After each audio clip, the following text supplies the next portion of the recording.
বাণিজ্য নগরী মুম্বাই অনুষ্ঠিত পুর নিগমের ভোট কেন্দ্রে ভোট দিতে গিয়ে অপ্রত্যাশিত এক ঘটনার মুখে পড়লেন বলিউড সুপারস্টার অক্ষয় কুমার। গেল বৃহস্পতিবার ভোটদান শেষে গাড়িতে ওঠার সময় হঠাৎই এক তরুণী এসে তার পা জড়িয়ে ধরেন। মুহূর্তেই সেই দৃশ্যের ভিডিও সামাজিক যোগাযোগ মাধ্যমে ছড়িয়ে পড়ে, জানিয়ে নেটিজেনদের মধ্যে শুরু হয়েছে জোর আলোচনা সমালোচনা। ভাইরাল হওয়া ভিডিওটিতে দেখা যায় ওই তরুণী অক্ষয় কুমারের কাছে আর্থিক সাহায্যের আবেদন জানিয়ে বলেন তার বাবা ঋণের বোঝায় বিপর্যস্ত এবং তার পরিবার চরম আর্থিক সংকটে ভুগছে। এই সময় নিজেকে অভিনেতার একজন একনিষ্ঠ ভক্ত দাবি করে তিনি তার কাছে সহযোগিতার অনুরোধ জানান।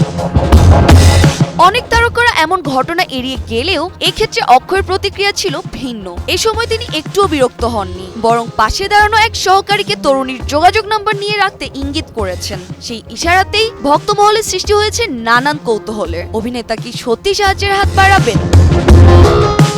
বলিউড অন্দরে অক্ষয় কুমারের কৃপণতা নিয়ে নানা গল্পের ছাপ থাকলেও শোনা যায় কোনো ছবি সফল হোক বা ব্যর্থ নিজের অর্থনৈতিক হিসাব খুব সতর্কভাবে সামলান মিস্টার খিলাড়ি। এমন অবস্থায় এই ভক্তের ডাকে তিনি শেষ পর্যন্ত সাহায্যের হাত বাড়ান কিনা সেটাই এখন দেখার বিষয়। ফারিয়া চৌধুরী, ইতু, নিউজ 24।